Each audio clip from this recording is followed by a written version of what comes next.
നമ്മുടെ കേരളത്തിലെ RSSന്റെ താത്വിക വിശകലനത്തിൽ വിദഗ്ധരായിട്ടുള്ള ആളുകളിൽ ഒരാളാണ് വലിയ പ്രതികരണവുമായിട്ട് വരുന്നത്. അദ്ദേഹം പറഞ്ഞ കാര്യങ്ങൾ ഇവിടെ ഏതെങ്കിലും തരത്തിൽ കേൾപ്പിക്കണമായിരുന്നു. കാരണം അതൊന്നും മറ്റൊരാൾക്ക് പറയാൻ പറ്റുന്നതല്ല. കാരണം അത്ര കണ്ട് വൃത്തികെട്ട കാര്യങ്ങൾ പറയുന്ന ആവർത്തനമാണെങ്കിലും അത് പറയുന്നത് ശരിയല്ലല്ലോ.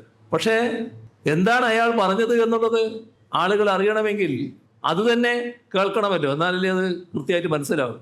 അയാളായിരുന്നുവെങ്കിൽ ഈ പ്രക്ഷോഭകരെയെല്ലാം വെടിവെച്ചിടുമായിരുന്നു എന്നാണ് പറഞ്ഞത്. അപ്പോ പഴയ ഹിറ്റ്ലറുടെ ആധുനിക രീതി. നമ്മുടേതൊരു ജനാധിപത്യ സമൂഹമാണ്.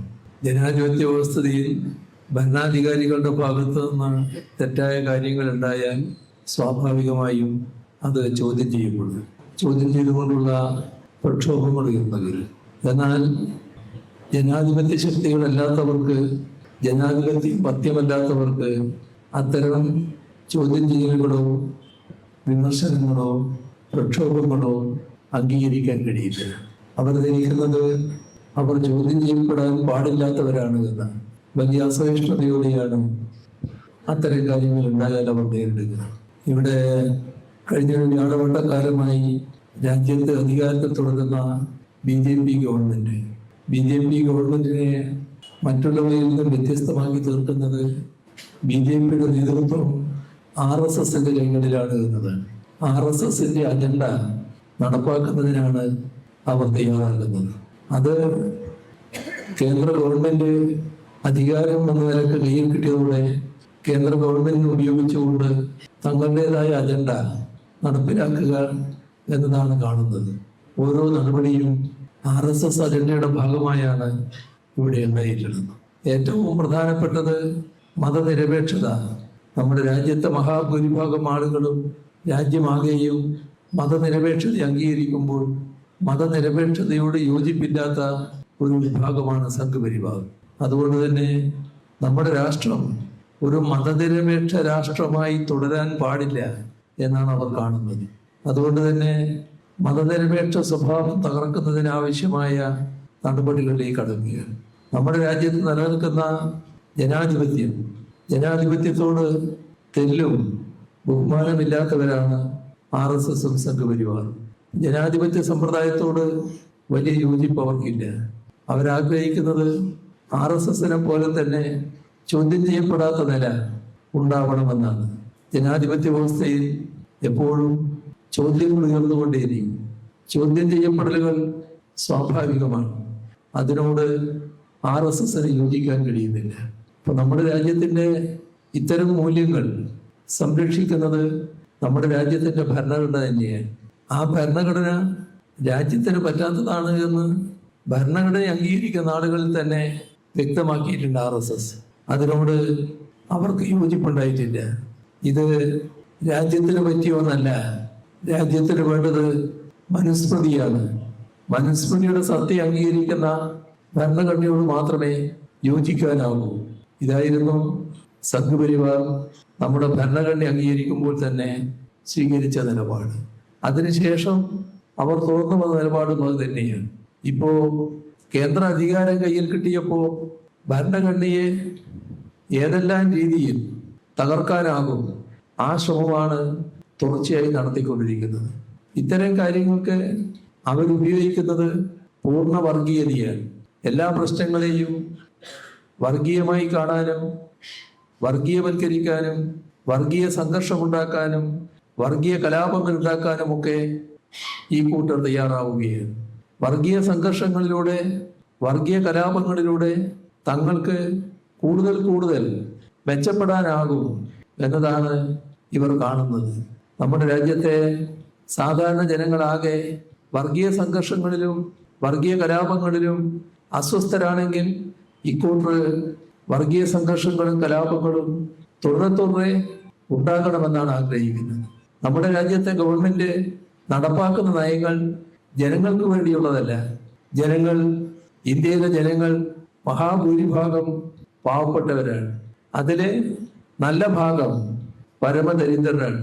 ഇത്തരമൊരവസ്ഥ നമ്മുടേതുപോലൊരു രാഷ്ട്രത്തിന് ഒട്ടും ആശാവഹമായതല്ല. ലോകത്ത് ഏറ്റവും കൂടുതൽ ദാരിദ്ര്യം അനുഭവിക്കുന്നവരുടെ പട്ടിക തയ്യാറാക്കുമ്പോൾ ലോകരാഷ്ട്രങ്ങളുടെ പട്ടിക ദാരിദ്ര്യാവസ്ഥ വെച്ച് തയ്യാറാക്കിയപ്പോൾ നമ്മുടെ രാജ്യത്തിന്റെ സ്ഥാനം ആ പട്ടികയുടെ ഏറ്റവും ഒടുവിലെ ഭാഗത്തായിരുന്നു.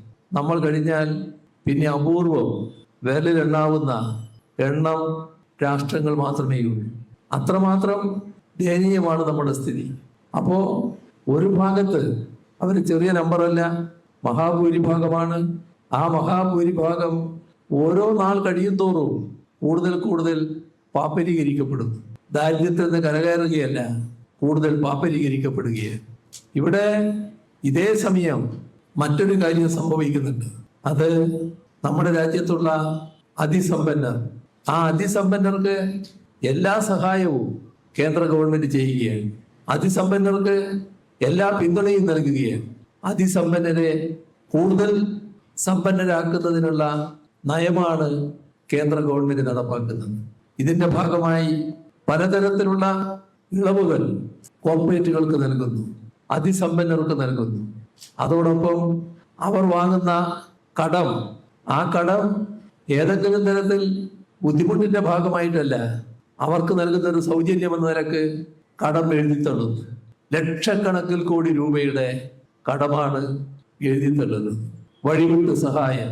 എന്നാൽ അതേസമയം നമ്മുടെ നാട്ടിലെ സാധാരണക്കാർക്ക് അനുവദിച്ചിരുന്ന ഒട്ടേറെ ആനുകൂല്യങ്ങളുണ്ടായിരുന്നു, അതിന്റെ ഭാഗമായുള്ള സബ്സിഡികളുണ്ടായിരുന്നു. ഓരോന്നോരോന്നായി ഒഴിവാക്കുകയാണ്. പാവപ്പെട്ടവരെ ഒരു തരത്തിലും പിന്താങ്ങാൻ തയ്യാറല്ല. ഇപ്പോ തൊഴിലുറപ്പ് പദ്ധതിയുടെ കാര്യം എടുത്താൽ മതി. ഒരു ഘട്ടത്തിൽ ഇടതുപക്ഷത്തിന് ഒരു കേന്ദ്ര ഗവൺമെന്റിനെ പിന്താങ്ങാനുള്ള അവസരം കിട്ടി. അതായിരുന്നു ഒന്നാം UPA ഗവൺമെന്റിന്റെ കാലം. അന്ന് കോൺഗ്രസിന് ഗവൺമെന്റ് രൂപീകരിക്കണമെങ്കിൽ ഇടതുപക്ഷത്തിന്റെ പിന്തുണ വേണമായിരുന്നു.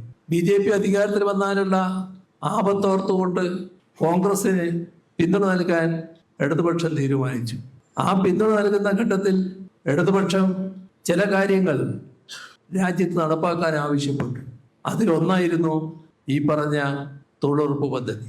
അതിന്റെ ഭാഗമായി തൊഴിലുറപ്പ് പദ്ധതി നടപ്പാക്കപ്പെട്ടു. നല്ല രീതിയിൽ രാജ്യത്താകെ നടപ്പായി. കേരളത്തിന്റെ അനുഭവം നമുക്കറിയാം. ഇപ്പൊ എന്തായി? ആ തൊഴിലുറപ്പ് പദ്ധതി ഫലത്തിൽ ഇല്ലാതാക്കാനാണ് നീക്കം. മുഴുവൻ തുകയും കേന്ദ്ര ഗവൺമെന്റാണ് ചെലവിട്ടിരുന്നത്. ഇപ്പോ നല്ലൊരു ഭാഗം 40% സംസ്ഥാനം ചെലവിടണം എന്ന് പറഞ്ഞിരിക്കുകയാണ്. അതിന്റെ ഭാരം വലിയ തോതിൽ സംസ്ഥാനങ്ങളുടെ പടലേക്ക് വരികയാണ്. നമ്മുടെ സംസ്ഥാനത്താണെങ്കിൽ അതിന്റെ ഭാഗമായിട്ടുള്ള പണം പോലും ആവശ്യമായ രീതിയിൽ ഇപ്പോഴത്തെ ഗവൺമെന്റ് വകയിരുത്തിയിട്ടുമില്ല. വല്ലാത്ത അനിശ്ചിതത്വത്തിലേക്ക് നീങ്ങുകയാണ്. ഇത് കേന്ദ്ര ഗവൺമെന്റ് നയത്തിന്റെ ഭാഗമായി സംഭവിക്കുന്നതാണ്. ഇതുപോലുള്ള അനേക കാര്യങ്ങൾ, സബ്സിഡികൾ എടുത്തു കളയുന്നു.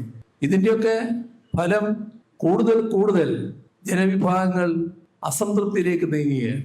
ആ അസംതൃപ്തി വലിയ പ്രക്ഷോഭങ്ങളിലേക്ക് നീങ്ങും. അപ്പോ തങ്ങളുടെ ദൈനംദിന ജീവിതത്തിന്റെ ഭാഗമായി ഉണ്ടാകുന്ന പ്രശ്നങ്ങളിൽ ജനങ്ങളുടെ ശ്രദ്ധയുണ്ടാകാതിരിക്കണം. അതിനേക വഴിയേ ഉള്ളൂ. അതിനാണ് വർഗീയത ഉപയോഗിക്കുന്നത്. വലിയ തോതിൽ വർഗീയ വികാരം കുത്തിയടക്കുക. തങ്ങളുടെ വിഷമസ്ഥിതിയെക്കുറിച്ച് ആലോചിക്കാനേ ഇടവരുന്നത്. വർഗീയ വികാരത്തിന്റെ ഭാഗമായി മറ്റുള്ളവരോടുള്ള വിരോധമാണ്. ആ വിരോധമാണ് ഈ കത്തിക്കുക. പകയും വിദ്വേഷവും ആളുകളുടെ മനസ്സിൽ നിറക്കുക. അതാണ് ബോധപൂർവം സംഘപരിവാർ ചെയ്തുകൊണ്ടിരിക്കുന്നത്. അതിലൂടെ തങ്ങൾ ഉദ്ദേശിക്കുന്ന തരത്തിൽ കാര്യങ്ങൾ മുന്നോട്ട് കൊണ്ടുപോകാം എന്നതായിരുന്നു ഇതേവരെയുള്ള RSSന്റെയും സംഘപരിവാറിന്റെയും BJP ഗവൺമെന്റിന്റെയും ചിന്ത. അതിനാണ് ഇപ്പോൾ ഒരു പ്രയാസം വന്നത്.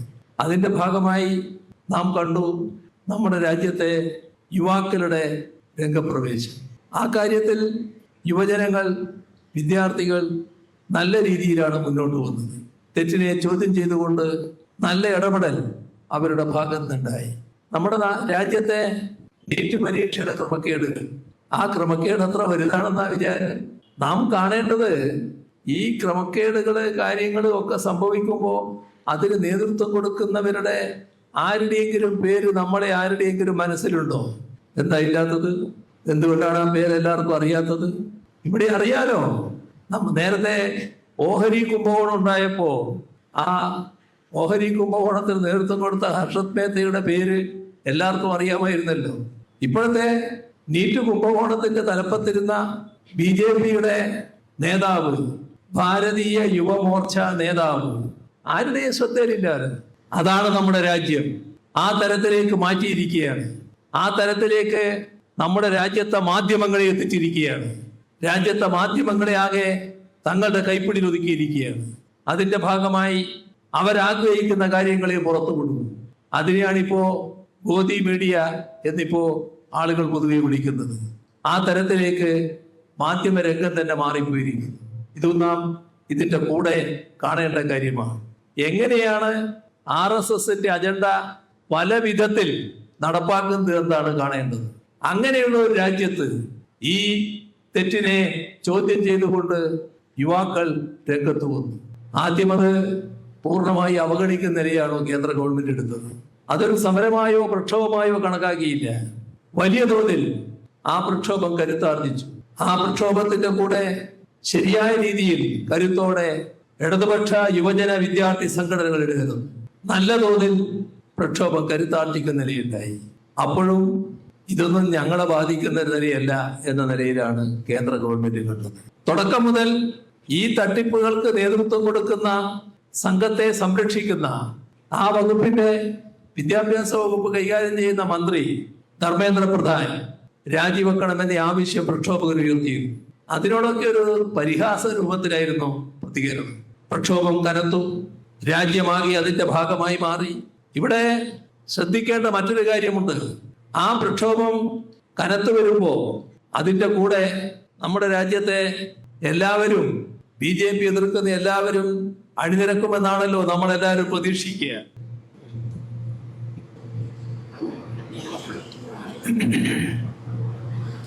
പക്ഷേ കോൺഗ്രസ് ഉണ്ടായില്ല എന്ന് മാത്രമല്ല, കോൺഗ്രസിന്റെ ഭാഗത്തുണ്ടായ പ്രതികരണം ഇതൊക്കെ BJP-ക്ക് വേണ്ടി നടന്ന പ്രക്ഷോഭമാണെന്നാണ്. എന്തൊരു വിരോധാഭാസമാണെന്ന് നോക്കണം. പക്ഷേ യുവത കരുത്തോടെ മുന്നോട്ട് പോയി. രാജ്യം വലിയ തോതിൽ ആ പ്രക്ഷോഭത്തോടൊപ്പം അണിനിരന്നു. ആർക്കും ആ പ്രക്ഷോഭത്തെ അവഗണിക്കാൻ കഴിയില്ല എന്ന അവസ്ഥ വന്നു. അപ്പോഴാണ് കോൺഗ്രസിന്റെ അഖിലേന്ത്യാ പ്രസിഡന്റിന്റെ ജന്മദിനാഘോഷ പരിപാടി അവിടെ സംഘടിപ്പിച്ചപ്പോ അവിടുന്ന് ജാതിയായി പോയി ഈ പ്രക്ഷോഭത്തിന്റെ ഭാഗമാണ് ഞങ്ങളും എന്നവര് കാണിക്കുന്നത്. നല്ലത്, അത്രത്തോളായത് നല്ലത് തന്നെ. വൈകിയെങ്കിലും ആ ബുദ്ധി ഉദിച്ചല്ലോ, നന്നായി. നമ്മുടെ ഇവിടുത്തെ മുഖ്യമന്ത്രിയും ആ പ്രക്ഷോഭത്തിൽ പോയിരുന്നു. ഈ ജന്മദിനാഘോഷത്തിന് അദ്ദേഹം പങ്കെടുക്കാൻ പോയിരുന്നു. അപ്പൊ അവിടുന്ന് അദ്ദേഹവും ഇതിനകത്തുണ്ടായി, നന്നായി. കേന്ദ്ര ഗവൺമെന്റ് രാജ്യമാകെ ഈ പ്രക്ഷോഭത്തോടൊപ്പം അണിനിരക്കുന്നെന്ന് വന്നപ്പോ അതിനെ അവഗണിച്ചു പോകാൻ പറ്റാത്ത അവസ്ഥയിലേക്ക് എത്തി. അപ്പോഴാണ് ധർമ്മേന്ദ്ര പ്രധാന്റെ രാജി വാങ്ങാൻ പ്രധാനമന്ത്രി തയ്യാറാകുന്നത്. ഞങ്ങൾക്കെല്ലാം നിസ്സാരം എന്ന മനോഭാവമാണ് ഇവിടെ തകർന്നത്. മുട്ടുകുത്തിക്കാൻ കഴിഞ്ഞു. അത് രാജ്യത്തിന്റെ ജനാധിപത്യത്തിന്റെ വിജയം തന്നെയാണ്. അവിടെയാണ് ഇന്ത്യൻ ജനാധിപത്യത്തിന്റെ പ്രത്യേക കരുത്ത് നമുക്ക് കാണാൻ കഴിയുന്നത്. ആ പ്രക്ഷോഭം ഈ രീതിയിൽ കടന്നു പോയപ്പോ നമ്മുടെ കേരളത്തിലെ RSSന്റെ താത്വിക വിശകലനത്തിൽ വിദഗ്ധരായിട്ടുള്ള ആളുകളിൽ ഒരാളാണ് വലിയ പ്രതികരണവുമായിട്ട് വരുന്നത്. അദ്ദേഹം പറഞ്ഞ കാര്യങ്ങൾ ഇവിടെ ഏതെങ്കിലും തരത്തിൽ കേൾപ്പിക്കണമായിരുന്നു. കാരണം അതൊന്നും മറ്റൊരാൾക്ക് പറയാൻ പറ്റുന്നതല്ല.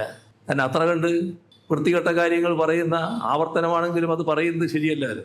പക്ഷേ എന്താണ് അയാൾ പറഞ്ഞത് എന്നുള്ളത് ആളുകൾ അറിയണമെങ്കിൽ അത് തന്നെ കേൾക്കണമല്ലോ, എന്നാലല്ലേ അത് കൃത്യമായിട്ട് മനസ്സിലാവും. അയാളായിരുന്നുവെങ്കിൽ ഈ പ്രക്ഷോഭകരെയെല്ലാം വെടിവെച്ചിടുമായിരുന്നു എന്നാണ് പറഞ്ഞത്. അപ്പോ പഴയ ഹിറ്റ്ലറുടെ ആധുനിക രീതി, നാസിസം അംഗീകരിക്കുന്നവരാണ് RSS. ആ ഘട്ടത്തിൽ തന്നെ ഹിറ്റ്ലറെ പിന്താങ്ങിയ ഒരു കൂട്ടരേ ഉള്ളൂ, ലോകത്ത് മറ്റാരുമില്ല. അത് ഇവിടുത്തെ RSS ആണ്. ഹിറ്റ്ലറുടെ നയങ്ങൾ അംഗീകരിച്ചവരാണ് അവര്.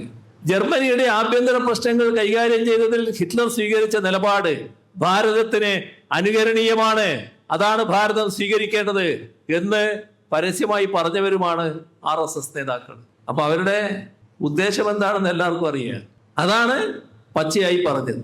ഞാൻ അതോടൊപ്പം ഈ പ്രക്ഷോഭത്തിന്റെ മറ്റൊരു പ്രത്യേകത, നമ്മുടെ പെൺകുട്ടികള്, യുവതികള് വലിയ തോതിലാണല്ലോ പ്രക്ഷോഭത്തിൽ പങ്കെടുത്തത്. അവരെ കുറിച്ച് എന്താ പറഞ്ഞത്? എന്തൊരു ഹീനമായ വർത്തമാനമാണ്. ഞാൻ പറഞ്ഞ അതേ രീതിയിലൊന്നും പറയാൻ ഇപ്പൊ പോകുന്നില്ല, കാരണം ഇതുകൊണ്ട് തന്നെ അതൊന്നും പറയാൻ പറ്റുന്നതല്ല എന്നുള്ളത്. എന്തൊരു വൃത്തികെട്ട മനോഭാവമാണ്. ഫാസിസ്റ്റ് മനോഭാവക്കാരുടെ ഉള്ളിലിരിപ്പ് എന്താണ് എന്നാണത് വ്യക്താക്കുന്നത്. അത്തരം പ്രക്ഷോഭത്തിൽ പങ്കെടുക്കുന്നവരെ എന്തും ചെയ്യാം എന്നതാണ് ഇവരുടെ വർത്തമാനം, ഇവരുടെ മനസ്സിലിരിപ്പ്. അതുകൊണ്ടാണ് ബലാത്സംഗത്തിന്റെ കാര്യം അവിടെ എടുത്തു പറഞ്ഞത്. വളരെ ഹീനമായ ഭാഷ. എന്താണിത്?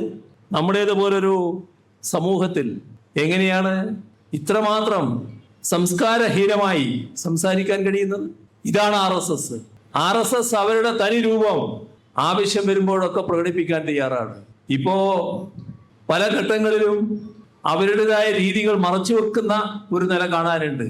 എന്നാൽ ആവശ്യം വരുമ്പോഴൊക്കെ തങ്ങളുടെ തനി സ്വഭാവം പുറത്തെടുക്കുന്നു. രാജ്യത്ത് നടന്നിട്ടുള്ള വർഗീയ കലാപങ്ങൾ, ആ വർഗീയ കലാപങ്ങളിൽ കൂട്ടക്കൊലകൾ നടന്നിട്ടുണ്ടല്ലോ. ചിലയിടത്ത് വംശനാശം പോലുള്ളത് തന്നെ ഉണ്ടാക്കിയല്ലോ. വീടുകള് നേരത്തെ മാർക്ക് ചെയ്ത് വെക്കുക. കലാപം ആരംഭിക്കാനുള്ള തീയതി അവരെ മനസ്സിലാണ്. കലാപം ആരംഭിക്കാൻ അവർ തീരുമാനിക്കുമ്പോൾ വീടുകൾ ഏതാണെന്ന് മനസ്സിലാകണമല്ലോ. ആ വീടുകളിലുള്ളവരെ ആക്രമിക്കുന്നു, കൊലപ്പെടുത്തുന്നു. നമ്മുടെ രാജ്യത്ത് നടന്നല്ലേ ഇതൊക്കെ? ഇതിനൊന്നും ഒരു തരത്തിലുള്ള മനസാക്ഷിക്കുത്തുമില്ലാത്തവരല്ലേ? രാജ്യത്ത് ആരെങ്കിലും അത്തരം സംഭവങ്ങളെ അംഗീകരിച്ചോ? ഇപ്പൊ പഴയ ഗുജറാത്ത് കലാപം ആരെങ്കിലും അംഗീകരിച്ചോ? എന്നാൽ സംഘപരിവാറിന് ഏതെങ്കിലും ഘട്ടത്തിൽ അതിലെ നേരിയ തോതിലെങ്കിലുമുള്ള മനസ്താപമുണ്ടായോ? അത് ആവശ്യമാണ് എന്നാണ് അവർ കാണുന്നത്. ഇനിയും അത് ആവർത്തിക്കണമെന്നാണ് അവർ കാണുന്നത്. ഇതാണ് RSS. അവർ അവരുടെ അജണ്ട നടപ്പാക്കിക്കൊണ്ടിരിക്കുന്നു. ഇപ്പോ പ്രഖ്യാപിച്ചു കഴിഞ്ഞല്ലോ, രാജ്യത്ത് പാർലമെന്റിന്റെ പ്രത്യേക സമ്മേളനം.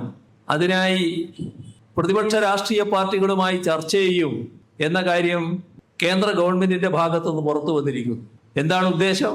വനിതാ സംവരണം നടപ്പാക്കൽ. ആർക്കാ തടസ്സം? ഈ കഴിഞ്ഞ പാർലമെന്റ് തെരഞ്ഞെടുപ്പിൽ നടപ്പാക്കായിരുന്നല്ലോ. ഏത് ഘട്ടത്തിലും നടപ്പാക്കാമല്ലോ.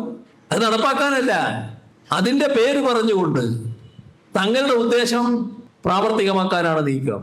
അതിലൂടെ തങ്ങൾ ആഗ്രഹിക്കും വിധമുള്ള ഒരു രാജ്യത്തെ സൃഷ്ടിക്കാനാവണം. അതിനെ ഇന്നുള്ള ലോക്സഭാ മണ്ഡലങ്ങള്, ആ ലോക്സഭാ മണ്ഡലങ്ങളുടെ എണ്ണം വല്ലാതെ പെരുപ്പിക്കണം. അങ്ങനെ പെരുപ്പിക്കുമ്പോൾ തെക്കേ ഇന്ത്യയിൽ നല്ല കുറവ് വരണം. BJPയുടെ സ്വാധീന കേന്ദ്രങ്ങളായി നിൽക്കുന്ന സംസ്ഥാനങ്ങളുണ്ട്, അവിടെ നല്ലതുപോലെ പെരുപ്പിക്കണം. എന്താ ഉദ്ദേശമെന്ന് വ്യക്തമാണ്, എങ്ങോട്ടാണ് നീങ്ങുന്നത് എന്ന് വ്യക്തമാണ്. അതിനാണ് കഴിഞ്ഞ നീക്കമുണ്ടായത് പാർലമെന്റിന് മുൻപാകെ. അത് തടസ്സപ്പെട്ടു, അത് പരാജയപ്പെടുത്താൻ കഴിഞ്ഞു. പിന്നെ എന്താ കണ്ടത്? വിവിധ പാർട്ടികളെ നേരെ പുലർത്തുകയാണ്. നേരെയല്ല, അവരാഗ്രഹിക്കും വിധം പ്രവർത്തുകയാണ്. തൃണമൂൽ കോൺഗ്രസ് എന്താ കണ്ടത്? ശിവസേന, ഉദ്ധവിന്റെ പാർട്ടി എന്താ കണ്ടത്? ഏതെല്ലാം പാർട്ടികളുടെ നേരെയാണ്? എത്ര പച്ചയായി പരസ്യമായാണ് നടക്കാൻ പാടില്ലാത്ത കാര്യങ്ങൾ നടന്നുകൊണ്ടിരിക്കുന്നത്. ഇതൊക്കെ സ്വയമേവ സംഭവിക്കുന്നല്ലോ. തങ്ങളുടെ അജണ്ട നടപ്പാക്കാൻ എന്തും ചെയ്യും. ഒരു ഭാഗത്ത് കേന്ദ്ര ഗവൺമെന്റിന്റെ അധികാരം, ആ അധികാരം ഉപയോഗിച്ച് ഭീഷണിപ്പെടുത്താൻ പറ്റുന്നവരുണ്ട്. നമ്മുടെ രാജ്യത്ത് കേരളത്തെ പോലെയാണ് എല്ലാ സ്ഥലങ്ങളും എന്ന് കാണുന്നത്. കേരളത്തിലെ രാഷ്ട്രീയക്കാര് ഏറെക്കുറെ എല്ലാവരും, എല്ലാ രാഷ്ട്രീയക്കാരും സാധാരണ മനുഷ്യർ തന്നെയാണ്, അതിസമ്പന്നരായവരല്ല. എന്നാൽ മറ്റു പല സംസ്ഥാനങ്ങളിൽ ഇപ്പൊ തെരഞ്ഞെടുക്കപ്പെട്ടവരെ നോക്കിയാല് അവരെല്ലാം മഹാഭൂരിഭാഗം കോടാനുകോടി കയ്യിലുള്ളവരാണ്. വലിയ തോതിലുള്ള വ്യവസായ സ്ഥാപനങ്ങൾ ഉടമകളാണ്. അവരുടെ നേരെ അധികാരത്തിന്റെ ദണ്ഡങ്ങോട്ട് ചെല്ലുമ്പോ സ്വാഭാവികമായിട്ട് വിറയൽ വരും. രാഷ്ട്രീയക്കാർ രാഷ്ട്രീയത്തിന്റെ ഭാഗമായി വരുന്ന എന്തിനേയും നേരിടാനുള്ള കരുത്തോടെയാണ് നിൽക്കുക. ആ കരുത്ത് ഇവർക്കുണ്ടാവില്ല. ഇവർ ചിന്തിക്കുക തങ്ങളുടെ പിന്നിലുള്ള ഈ വസ്തുവകകളെല്ലാം നഷ്ടപ്പെട്ടു പോകുമോ എന്നതാണ്. അപ്പോൾ എളുപ്പമാകുന്നു. വേറൊരു ഭാഗം, നിങ്ങൾ പണമുണ്ടാക്കാൻ ആഗ്രഹിക്കുന്നവരാണോ എങ്കിൽ നിങ്ങളും നിങ്ങളുടെ അടുത്ത തലമുറകളും കൂടി ആഗ്രഹിച്ചാൽ പോലും നേടാത്ത അത്രയും പണം കൊണ്ട് നിങ്ങളെ ഇതാ മൂടുന്നു, നിങ്ങൾ മാറിക്കോ. എന്തൊക്കെ വൃത്തികേടുകളാ നടക്കുന്നത്. എങ്ങനെയൊക്കെയാണ് നമ്മുടെ രാജ്യത്തിന്റെ സ്വഭാവം മാറ്റാനുള്ള നീക്കങ്ങൾ നടക്കുന്നത്. എല്ലാറ്റിനും സംഘപരിവാർ നേതൃത്വം ഇതല്ലേ നടന്നുകൊണ്ടിരിക്കുന്നത്. ഇവിടെ RSSന്റെ നേതൃത്വത്തിലുള്ള സംഘപരിവാർ നമ്മുടെ രാജ്യത്തെ അവരുടെ ആഗ്രഹമനുസരിച്ച് മാറ്റിമറിക്കാൻ ശ്രമിക്കുമ്പോൾ നാം കേരളീയർ എല്ലാ കാലത്തും നല്ലതുപോലെ അഭിമാനബോധത്തോടെ ഒരു കാര്യത്തിൽ ഉറപ്പുള്ളവരായിരുന്നു. നാം അതിന് വഴിപ്പെടില്ല, നാം അതിന്റെ കൂടെ നിൽക്കില്ല, നാം അതിനെതിരെ പോരാടും. ഇപ്പൊ കേരളത്തിന് അങ്ങനെ പറയാൻ കഴിയോ? കേരളം എന്ന സംസ്ഥാനം ഇപ്പോൾ അങ്ങനെയാണ് എന്ന് ഉറപ്പിച്ച് പറയാൻ കഴിയോ? ഇപ്പോ കഴിഞ്ഞ നിയമസഭാ തെരഞ്ഞെടുപ്പ് ഞങ്ങൾ പരാജയപ്പെട്ടു, പുതിയ ഗവൺമെന്റ് അധികാരത്തിൽ വന്നു. ഞങ്ങളൊരു നിലപാടെടുത്തു, പുതിയ ഗവൺമെന്റ് അല്ലേ വരട്ടെ, ആ ഗവൺമെന്റ് അവരുടെ ഭരണം ശരിയായ രീതിയിൽ നടത്തട്ടെ, ഒരു 3-4 മാസക്കാലം ആ ഭരണം എങ്ങനെയെന്ന് നോക്കാം, നമ്മളായിട്ടൊരു വിമർശനവും കഠിനമായിട്ട് ഉന്നയിക്കണ്ട എന്നൊരു നിലപാടായിരുന്നു ഞങ്ങൾ തുടക്കത്തിൽ തന്നെ സ്വീകരിച്ചത്. പക്ഷേ എങ്ങനെ മൗനം പാലിക്കും? നിങ്ങളെ ഒരു ഗവൺമെന്റിന്റെ നയം ആദ്യം പറയുകയാണ്. ഗവൺമെന്റ് വന്ന ഉടനെ നയം പറയേണ്ട ഘട്ടം, അതിനു മുൻപ് തന്നെ ഗവൺമെന്റിന്റെ വരവ്, മന്ത്രിമാരുടെ സത്യപ്രതിജ്ഞാ ചടങ്ങ്, ഞങ്ങളവിടെ പോയി കേട്ടോ, അവിടെ പോയിരുന്നു. അപ്പോ വന്ദേ മാതരം ചൊല്ലണം.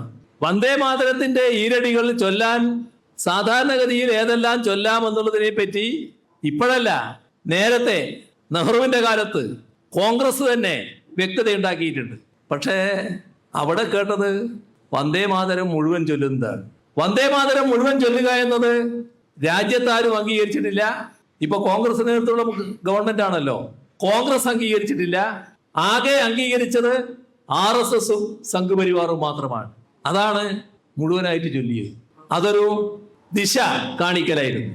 തൊട്ടു പിന്നാലെ നയപ്രഖ്യാപന പ്രസംഗം, ഗവർണറുടെ നയപ്രഖ്യാപന പ്രസംഗം ഈ വർഷം നടന്നതല്ല, അതിന് മുൻപിലുള്ള കാര്യങ്ങളൊന്ന് ആലോചിച്ച് നോക്കി, എന്തെല്ലാം നടന്നിട്ടുണ്ട്. ഗവർണർ വായിക്കില്ല എന്ന് പറയുക, വരില്ല എന്ന് അറിയിക്കുക, വന്നാൽ വായിക്കില്ല എന്ന് പറയുക, വായിച്ചുകൊണ്ടിരിക്കുമ്പോൾ ചില ഭാഗങ്ങൾ വിട്ടുകളയുക, ആ വിട്ടുകളഞ്ഞ ഭാഗമൊക്കെ പ്രസംഗത്തിന്റെ ഭാഗമാണ് എന്ന് ഗവൺമെന്റ് അസംബ്ലിയിൽ തീരുമാനമെടുക്കുക, അസംബ്ലിയോട് തീരുമാനമാക്കിയിട്ടെടുക്കുക. അത് ശരിയല്ല, ഞാൻ വായിക്കാത്ത ഭാഗം അതിൽ ഉൾപ്പെടുത്താൻ പാടില്ല എന്ന് ഗവർണർ നിയമസഭയെ അറിയിക്കുക. നിയമസഭ തീരുമാനിച്ചത് നിയമസഭാ തീരുമാനമാണ്, അതിനെ മറികടക്കാൻ ആർക്കും അധികാരമില്ല എന്ന നിലപാട് സ്വീകരിക്കുക.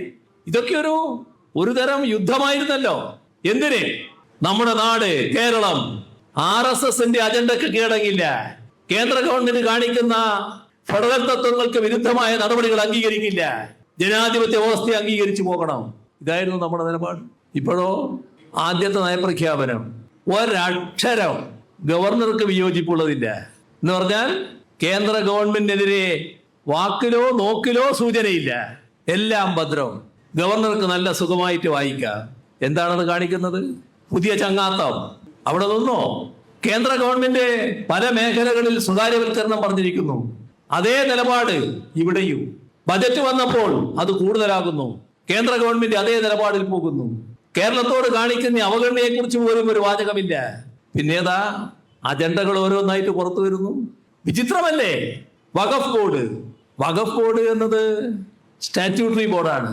ഞങ്ങള് 2016 അധികാരത്തിൽ വരുമ്പോൾ അന്നുണ്ടായിരുന്ന വഖഫ് ബോർഡ് അതിനു മുൻപിലുള്ള UDF ഗവൺമെന്റ് നിശ്ചയിച്ച വഖഫ് ബോർഡായിരുന്നു. ഞങ്ങളൊരു അസ്വസ്ഥതയും കാണിച്ചില്ല. ആ വഖഫ് ബോർഡ് തുറന്നു, കാലാവധി പൂർത്തിയാക്കി. കാലാവധിക്ക് ശേഷം പുതിയ ബോർഡ് വന്നു. ഇപ്പോ ഈ കഴിഞ്ഞ നിയമസഭാ തെരഞ്ഞെടുപ്പിന് മുൻപ് കേന്ദ്ര ഗവൺമെന്റ് ഒരു നിയമം കൊണ്ടുവന്നു.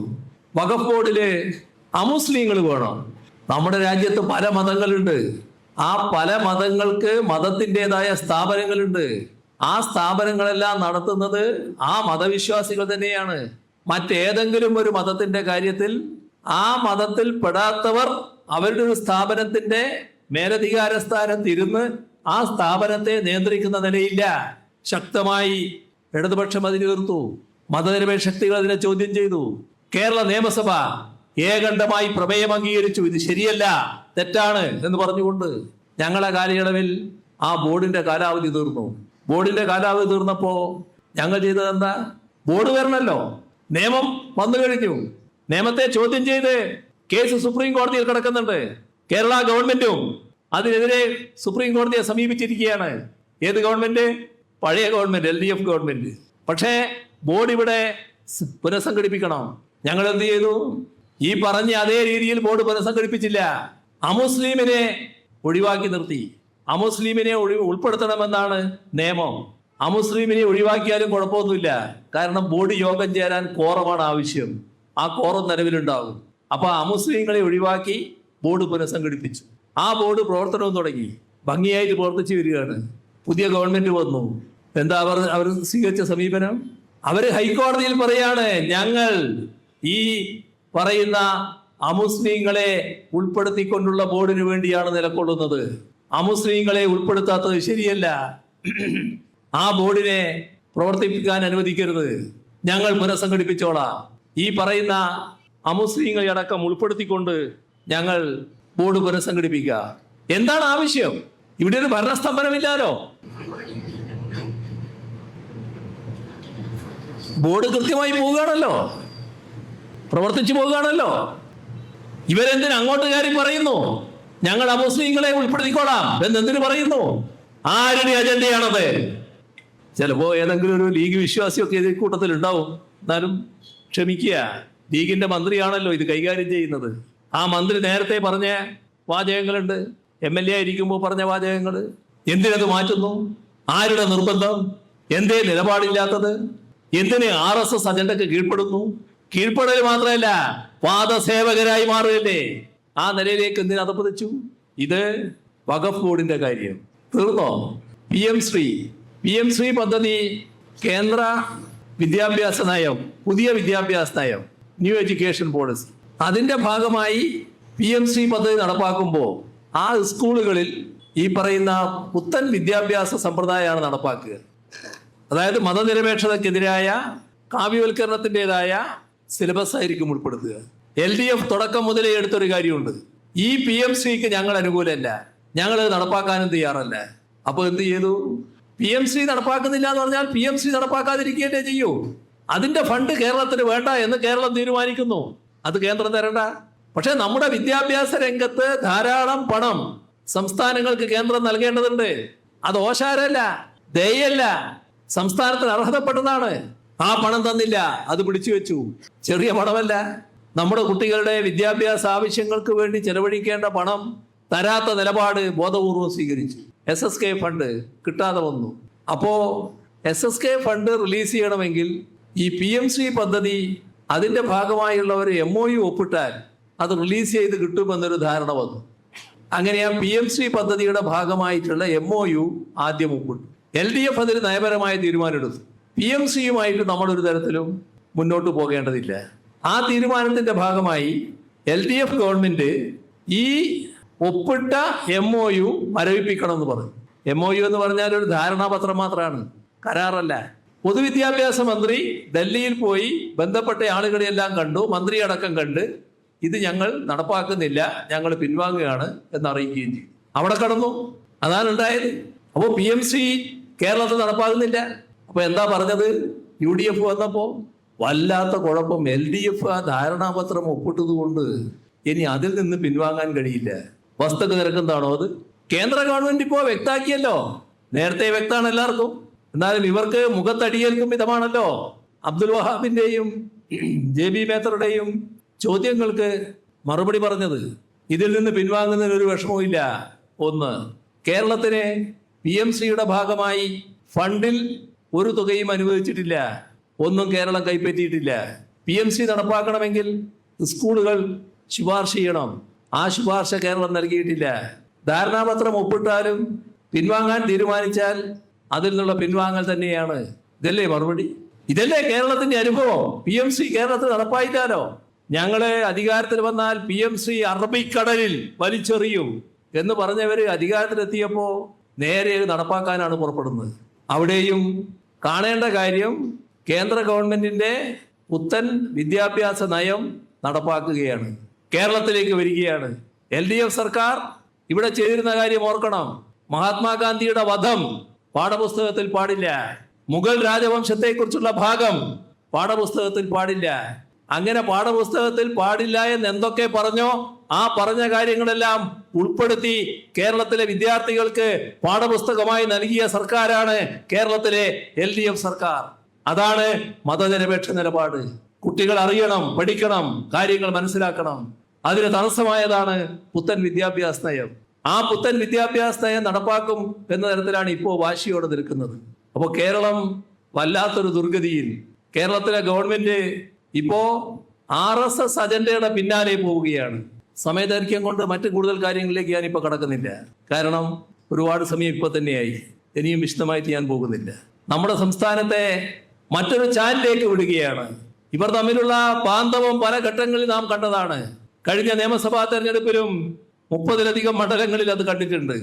ഇപ്പോഴതാ നല്ല രീതിയിൽ ആ ബാന്ധവം പ്രകടമായി വരുന്നു.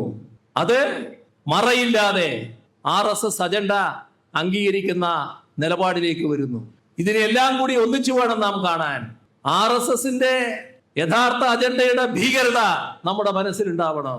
എന്നാൽ ആ യഥാർത്ഥ അജണ്ടയെ വെള്ളപൂശിക്കൊണ്ട് അവരുടെ അജണ്ട നടപ്പാക്കാൻ നോക്കുന്നവരെയും ശരിയായ രീതിയിൽ കാണാൻ നമുക്ക് കഴിയണം. നമുക്ക് ഇതിനെതിരെ ഒന്നിച്ചു നീങ്ങേണ്ടതായിട്ടുണ്ട്. മതനിരപേക്ഷ മനസ്സ് അത് കൂടുതൽ കരുത്താർജിക്കണം. കേരളത്തിന്റെ മനസ്സ് എപ്പോഴും മതനിരപേക്ഷമായാണ് നിന്നിട്ടുള്ളത്. എല്ലാവരും ഈ കാര്യത്തിൽ ഒന്നിച്ചു നിന്ന് ഇതിനെ നേരിടാൻ, ഇത് സമ്മതിക്കില്ല എന്ന് പ്രഖ്യാപിക്കാൻ മുന്നോട്ട് വരണം എന്ന് മാത്രം അഭ്യർത്ഥിച്ചുകൊണ്ട് മറ്റു കൂടുതൽ കാര്യങ്ങളിലേക്ക് കടക്കാതെ അവസാനിപ്പിക്കുന്നു. നിങ്ങൾക്ക് എൻ്റെ അഭിവാദ്യങ്ങൾ.